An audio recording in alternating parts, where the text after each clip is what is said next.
اعوذ باللہ من الشیطان الرجیم بسم اللہ الرحمن الرحیم۔ اب آخری آیت، لا یکلف اللہ نفسا الا وسعها، اللہ تعالی نہیں ذمہ دار ٹھہرائے گا کسی جان کو مگر اس کی وسعت کے مطابق۔ یہ بہت بڑے فضل و کرم والی آیت ہے۔ جیسے میں نے کہا تھا میگنا کارٹا جو ہے انسانی حقوق کا، کہ اجیب دعوت الداع اذا دعان، جہاں بھی مجھے کوئی پکارے، جب پکارے میں اس کی پکار سنتا ہوں، قبول کرتا ہوں۔ ہاں فَلْيُؤْمِنُوا بِي فَلْيَسْتَجِيبُوا لِي، انہیں بھی چاہیے کہ میرا کہنا مانے۔ دو طرفہ بات چلے گی، یک طرفہ نہیں۔ میری مانو، اپنی منواؤ۔ تم دعائیں کرو گے، ہم قبول کریں گے۔ تم ہماری بات نہیں مانتے، پھر تمہاری دعا تمہارے منہ پر دے ماری جائے گی۔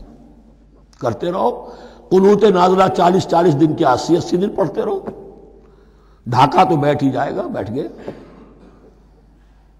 یہودیوں سے شکست تو ہو ہی جائے گی، ہو گئی۔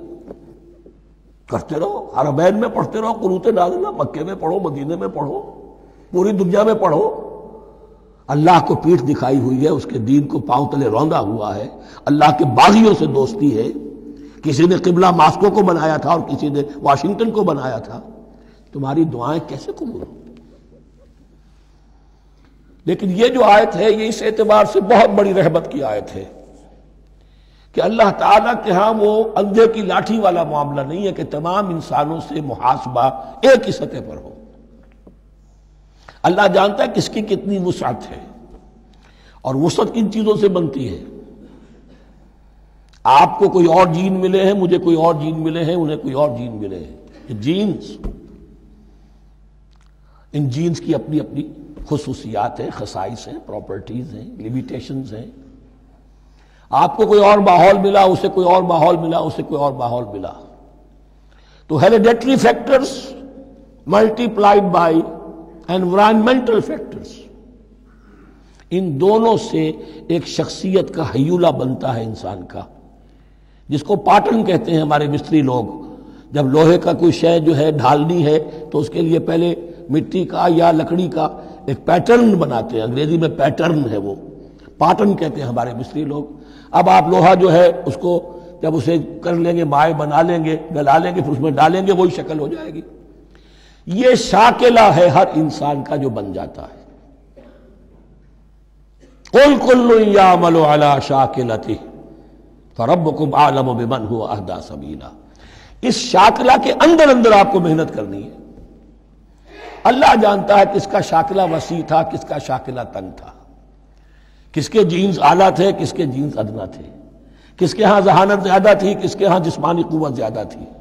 جو بھی کچھ اس نے دیا ہے، جس کو وہاں ہم نے رکھا، اس کو وہاں رکھا، اس نے وہاں تعلیم پائی، اس نے یہاں تعلیم پائی، جو بھی انوائرمنٹل فیکٹرز آئے ہیں، جو بھی جینیٹک فیکٹرز آئے ہیں، سب اللہ کے علم میں ہے۔ ان سب کو ملحوظ رکھ کے اللہ حساب لے گا۔ جو شاکلہ ہم نے تمہیں دیا تھا اس میں تم نے کیا کیا؟ ایک شخص کے اندر فرض کیجئے استعداد ہی ہے 20 درجے کی استعداد ہے، اس نے فرض کیجئے 18 درجے کام کر دیا، کامیاب ہو گیا۔ کسی میں استعداد 100 درجے کی تھی، اس نے 50 درجے کیا، ناکام ہو گیا۔ حالانکہ کمیت کے اعتبار سے 50 درجے زیادہ ہے 18 درجے سے، لیکن یہ 18 درجے کا کام وہ کر رہا ہے جس کے اندر استطاعت تھی ہی 20 کی، یا 18 ہی کی تھی، اس نے پوری کر دی۔ اور 50 درجے والا وہ جس کو اللہ نے دے رکھی تھی 1000 کی استطاعت، اس کا وہ 50 بیکار ہو گیا۔ تو اللہ تعالیٰ کا محاسبہ جو ہے انڈیویجول ہے، اسی لیے فرمایا گیا کلہم آتی ہے یوم القیامت فردا، ان میں سب لوگ اس دن قیامت کے دن سب آئیں گے اکیلے اکیلے، تنہا تنہا۔ ہر ایک کا حساب ہوگا وہاں، اور ہر ایک کا حساب ہوگا لا یکلف اللہ نفسا الا وسعها۔ اللہ ذمہ دار نہیں ٹھہرائے گا کسی بھی جان کو مگر اس کی وسعت کے مطابق۔ البتہ اس کا اب ایک ریورس ہے۔ ہوتا کیا ہے، ہم سمجھتے ہیں دنیا میں تو بھاگ دوڑ کر رہے ہیں، اور دین اجی ہمارے اندر تو استطاعت، دین کے کام کی صلاحیت ہی نہیں ہے۔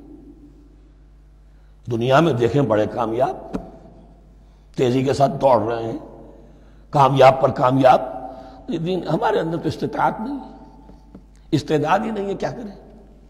یہ دھوکہ ہے، سیلف ڈسیپشن ہے۔ استعداد اور استطاعت کے بغیر اور صلاحیت اور ذہانت کے بغیر دنیا میں بھی آپ کما نہیں سکتے، محنت نہیں کر سکتے، کوئی نتائج حاصل نہیں کر سکتے۔ یہ دھوکہ اپنے آپ کو نہ دیجیے۔ یہ ہے جو کچھ کر سکتے ہو کیجیے، کھودیے اپنی شخصیت کو، کھود کر جو نکال سکتے ہو نکال دیجیے۔ ہاں آپ نکال سکیں گے اتنا ہی جتنا آپ کے اندر ودیت ہے، زیادہ کہاں سے لے آئیں گے؟ اور اللہ نے کس میں کیا ودیت کیا ہے وہ جانتا ہے، اس کا حساب لینا جو ہے، محاسبہ وہ اس پر ہے کہ جو اس نے تمہیں دیا ہے۔ اور یہ مضمون قرآن مجید میں 5 مرتبہ آیا ہے بہت اہمیت کے ساتھ۔ لا یکلف اللہ نفسا الا وسعها لها ما کسبت وعلیها ما اکتسبت۔ اسی جان کے لیے ہے جو اس نے کمایا، اور اس کے اوپر وبال بنے گا جو اس نے برائی کمائی۔ لیکن لام اور علا، لہا ما کسبت، جو بھی اس نے نیکی کمائی اس کے حق میں ہے، اس کے لیے ہے، اس کا اجر ملے گا، ثواب ملے گا، اور جو بدی کمائی وہ اس پر وبال بنے گا، اسی کے لیے اس کو سزا ملے گی، اسی کے حوالے سے۔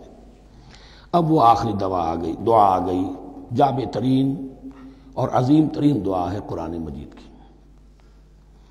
ربنا لا تؤاخذنا ان نسینا او اخطانا۔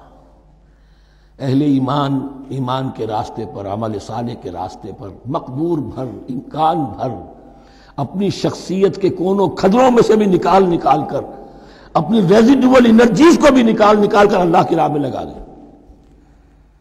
لیکن اس کے بعد بھی کوئی غرہ نہ ہو، کوئی غرور نہ ہو، کوئی اپنی محنت پر، اپنی نیکی پر، اپنی کمائی پر، اپنے کارناموں پر کہیں انسان دھوکہ نہ کھا جائے۔ کیفیت کیا رہنی چاہیے؟ وہ یہ ہے تواضع، عجز، انکساری۔ ربنا لا تؤاخذنا ان نسینا او اخطانا۔ اے رب ہم سے مواخذہ نہ کیجو اگر ہم بھول جائیں یا ہم سے خطا ہو جائے۔ نسیان بھی ہے، الانسان مرکب من الخطاء والنسیان، انسان کے اندر یہ دونوں چیزیں، خطا اور نسیان، یہ تو گندی ہوئی ہیں۔ خطا یہ ہے کہ آپ نے اپنی امکانی حد تک تو نشانہ ٹھیک لگایا تھا، نشانہ خطا ہو گیا، ٹھیک ہے، کوئی بات نہیں، آپ کی نیت صحیح تھی۔ ایک اجتہاد کرنے والا اجتہاد کر رہا ہے، امکانی حد تک اس نے کوشش کی ہے کہ صحیح رائے تک پہنچے، لیکن خطا ہو گئی، اللہ معاف کرے گا۔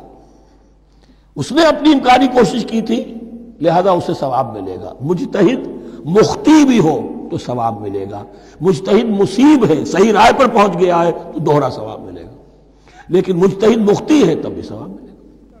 تو بھول چوک پر، یہ بھول چوک، خطا جو ہے، چوک صحیح ہے بالکل لفظ اس کے لیے، چوک جانا، نشانہ چوک گیا۔ تو اے پروردگار جو بھی ہم سے سرزد ہو جائے، غلطی ہو جائے، بھول کی وجہ سے یا خطا کی وجہ سے، اس پر مواخذہ نہ کیجو۔ ربنا ولا تحمل علینا اصرا کما حملتہ علی الذین من قبلنا، اور اے رب ہمارے، ہم پر وہ بوجھ نہ ڈالیو جس سے ہم لے کر چل نہ سکیں۔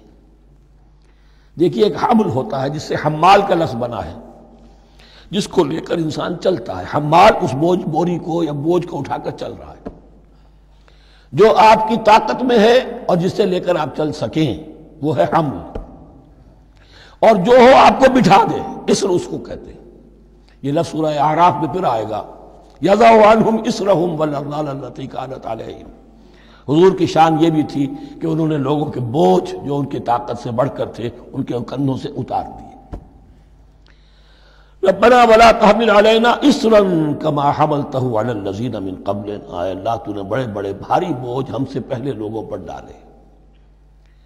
شریعت بھی پہلے بھاری تھی، بہت سے معاملات ہم نے دیکھ لیے، روزہ ہمارے لیے کتنا آسان کر دیا گیا، رات کو نکال دیا روزے سے، کہہ دیا خاص طور پہ کھاؤ پیو ضرور، سحری ضرور کرو، تسحروا فإن فی السحور برکہ، کتنی آسانی ہے۔ رات میں تعلق زن و شو کی اجازت ہے، وہاں ان کے روزے میں چپ بھی تھا، چپ بھی رہو، نہ کھاؤ نہ پیو، نہ تعلق زن و شوق، نہ گفتگو، تو آسانی کی ہے۔ ان کے ہاں یوم سبت کا حکم تھا اتنا سخت، کوئی کام نہیں کرو گے۔ ہمارے ہاں وہ تھوڑے سے وقت کے لیے، اذا نودی للصلاۃ من یوم الجمعۃ فاسعوا الی ذکر اللہ وذروا البیع، اذان سے لے کر اور نماز کے ادا ہو جانے تک ہر کاروبار دنیاوی حرام ہے، لیکن اس سے پہلے اس کے بعد آپ کر سکتے ہیں، تو آسانی ہے۔ ربنا ولا تحمل علینا اصرا کما حملتہ علی الذین من قبلنا، ربنا ولا تحملنا ما لا طاقت لنا به، اور اے رب ہمارے ہم پر وہ بوجھ نہ ہم پر عائد کی جو ہم پر ڈالیو جس کی کہ ہمارے اندر طاقت نہ ہو۔ واعف عنا، ہم سے درگزر فرماتا رہے، ہمیں معاف کرتا رہے، واغفر لنا، اور ہمیں بخشتا رہے۔ مغفرت کا لفظ جو ہے اس کو سمجھ لیجئے ڈھانپنا۔ مغفر کہتے ہیں خود کو، جو ہیملٹ پیٹرن ہوتا ہے تاکہ گولی جو ہے وہ سر پہ لگے تو یہ آپ کو بچا لے۔ مغفر خود پہنتے تھے تلوار کے وار سے سر کو بچانے کے لیے، سر کو ڈھانپا ہوا مغفر سے۔ تو گناہ کو اللہ تعالیٰ اپنی رحمت سے ڈھانپ دے۔ واغفر لنا، ہماری خطاؤں کی پردہ پوشی فرما دے۔ ورحمنا، اور ہم پر رحم فرما۔ انت مولانا، تو ہمارا مولا ہے، والی ہے، ہمارا پشت پناہ ہے، مددگار ہے۔ اللہ ولی الذین آمنوا یخرجہم من الظلمات الی النور فانصرنا علی القوم الکافرین، بس ہماری مدد فرما کافروں کے مقابلے میں۔ انہی الفاظ پر وہ دعا ختم ہوئی تھی جو طالوت کے ساتھیوں نے کی تھی علیہ الصلوۃ والسلام۔ اصل میں یہ دعا اب تلقین کی جا رہی ہے، مرحلہ سخت آ رہا ہے، مرحلہ سخت ہے اور جان عزیز، تاب لاتے ہی بنے گی غالب۔ اب وہ مرحلہ آ رہا ہے، اس کے لیے تیار ہو جاؤ۔ یہ سارا حصہ جو ہے در حقیقت یہ تمہید ہے غزوہ بدر کی۔ صدق اللہ العظیم۔